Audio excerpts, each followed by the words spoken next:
राज्यसभा का rule number 267 आखिर क्यों चर्चा में है? संसद का मॉनसून सत्र चल रहा है, लेकिन कामकाज बार बार रुक रहा है। विपक्ष लगातार एक मांग कर रहा है, रूल नंबर 267 के तहत चर्चा कराइए। सरकार चर्चा के लिए तैयार है, फिर भी विपक्ष इसी नियम पर क्यों अड़ा है? आखिर रूल 267 में ऐसा क्या खास है कि संसद में हंगामा मच जाता है? क्या ये सरकार को घेरने का सबसे बड़ा संसदीय हथियार है या फिर सिर्फ राजनीतिक दबाव बनाने का तरीका?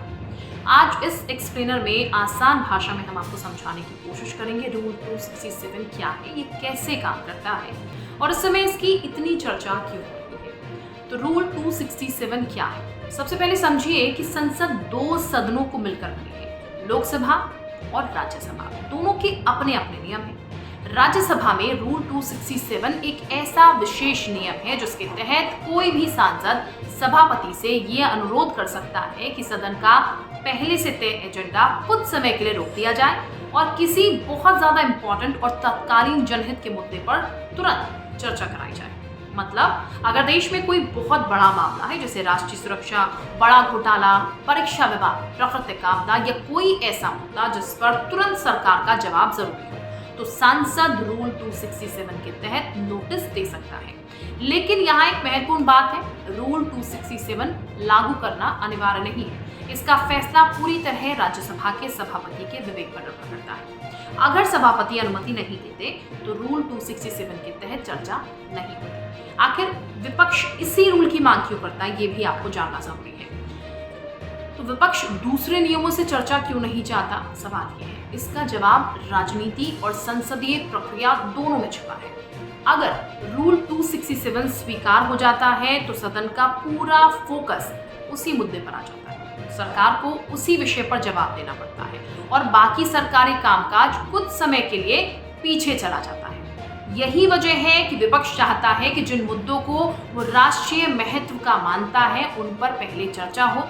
वही सरकार का कहना होता है कि संसद में हर विषय पर चर्चा के लिए पहले से नियम बने हुए हैं। अगर हर बार रूल 267 के जरिए काम रोका जाएगा तो विधेयक, प्रश्नकाल और बाकी जरूरी काम प्रभावित होंगे। लेकिन विपक्ष 267 रूल पर अड़ा हुआ है, जिससे कि एक ही मुद्दे पर चर्चा हो, सारा फोकस जो है उसी पर हो और इसीलिए लगातार सदन में 267 रूल की मांग की जा रही है। तो ये 267 रूल जो कि हम आपको बता रहे हैं कि क्यों इस वक्त विपक्ष का सारा फोकस जो है रूल नंबर 267 पर है, जिससे कि चर्चा का फोकस जो है, जो देश में आंदोलन चल रहा है नीट परीक्षा को लेकर, उस पर हो जाए और सिर्फ उसी मुद्दे पर सदन में चर्चा हो। इसीलिए इसको बार बार उठाया जा रहा है। इसीलिए रूल नंबर 267 इस वक्त बहुत ज्यादा गंभीर है, बहुत ज्यादा चर्चा में बना हुआ है।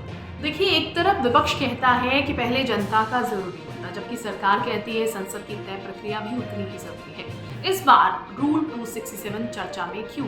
इस मॉनसून सत्र में विपक्ष ने नीट और अन्य परीक्षा विवाद, छात्रों के प्रदर्शन, पुलिस कार्रवाई और शिक्षा व्यवस्था जैसे मुद्दों पर रूल 267 के तहत तत्काल चर्चा की मांग की। विपक्ष का आरोप है कि ये देश भर के करोड़ों युवाओं से जुड़ा सवाल है, इसीलिए सामान्य प्रक्रिया से नहीं बल्कि तुरंत चर्चा होनी चाहिए।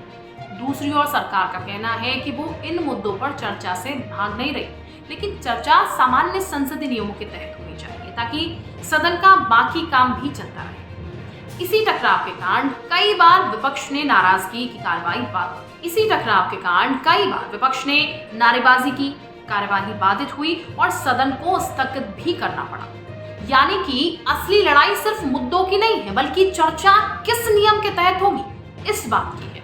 क्या पहले भी रूल 267 का इस्तेमाल हुआ है? तो इसका जवाब है हाँ।